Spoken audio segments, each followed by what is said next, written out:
বাচ্চা নিয়ে মার্কেট করতে গিয়ে আমার সাথে এমনটা হবে কখনোই ভাবিনি।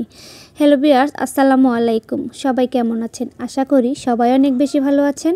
নতুন একটি ভিডিওতে সবাইকে স্বাগতম। সকাল সকাল ঘুম থেকে উঠেই বাচ্চাকে নিয়ে গিয়েছিলাম বাজারে। শীত যেহেতু এসে পড়েছে, তাই বাচ্চাকে কিছু শীতের জামা কাপড় কিনে দিতে হবে। আগের যে কাপড় চোপড়গুলো ছিল সেগুলো বাচ্চার গায়ে একদমই লাগছে না। যেহেতু সে আস্তে আস্তে বড় হয়ে যাচ্ছে, তাই আগের কাপড় চোপড়গুলো তার গায়ে একদমই লাগে না, সেগুলো অনেক ছোট হয়ে গেছে। যার প্যান্টগুলো এখন হয়ে গেছে শর্ট প্যান্টের মতো। তো ভাবলাম যে বাজারে গিয়ে বাচ্চার কিছু কেনাকাটা করে আসি, তাই বাচ্চাকে নিয়ে বাজারে গিয়েছিলাম কেনাকাটা করার জন্য। এদিকে আমার সাথে যা হলো তা আর কি বলবো। এদিকে দুপুরে রান্নাবান্না করতে হবে, তাই একটু তাড়াহুড়াই করছিলাম। আসলে বলতে গেলে কি বলবো, মানুষ বলে না যেখানে বাঘের বয়স সেখানেই সন্ধে হয়।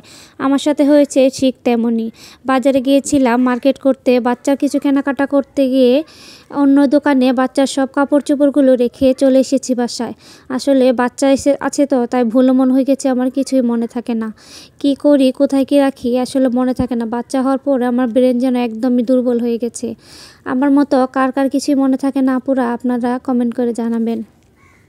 মার্কেট করার পর কিছু কাপড় চোপড় আমি আমার ব্যাগে রেখেছিলাম, আর অন্য যে জামা কাপড়গুলো কিনেছি সেগুলোই অন্য দোকানে রেখে চলে এসেছি। আবার ওইদিকে বাজারে গিয়েছিলাম, বাজার শেষ হয়ে গেছে, তাই অনেকটি বাজার করতে হয়েছে। বাচ্চাকে নিয়ে বাজার টাজার করে বাড়িতে চলে আসছি। বাড়িতে চলে আসার পরে বাজারগুলো গুছিয়ে দেখি ব্যাগের ভিতরে কয়েকটি গেঞ্জি রয়েছে, আর অন্যগুলো বাকিগুলো আমি সব রেখে এসেছি দোকানে। এখন কোন দোকানে রেখে এসেছি সেটা তো ঠিক বলতে পারবো না। তারপর কি করব, এখন বাচ্চা রয়েছে, আপনাদের ভাইয়াও এসে গেছে, দুপুরে রান্নাবান্নার সময় হয়ে গেছে। ঠিকমতো রান্নাবান্না না করে দিলে আবার খেয়ে ডিউটিতে যেতে পারবে না। এখন কি করব, তারপরেও বাচ্চাকে আপনাদের ভাইয়ের কাছে রেখে আবার চলে গেলাম দোকানে গিয়ে প্রথম যে দোকানটা মনে ছিল সেখানে গিয়ে পাইনি। অন্য দোকানে গিয়ে জিজ্ঞেস করা মাত্রই তিনি দিয়ে দিয়েছে। আসলে পৃথিবীতে এখনও অনেক ভালো মানুষ আছে। অনেকেই আছে যে দিতে চায় না, লুকিয়ে রাখে। তিনি বলা মাত্রই যেখানে আমি রেখে এসেছিলাম ঠিক সেইখানেই ছিল, তিনি হাতও দেয়নি। তো যাই হোক, তাড়াহুড়া করে সেগুলো নিয়ে আবার বাড়িতে চলে আসলাম। যেহেতু বাচ্চাকে রেখে গিয়েছি, এখন রান্নাবান্নার সময় হয়ে গেছে দুপুরে, খুব ক্লান্ত লাগছে, তবুও তো রান্নাবান্না করতেই হবে। এদিকে আমি দুপুরের জন্য মাছগুলোকে রান্না করে নিলাম কথা বলতে বলতে।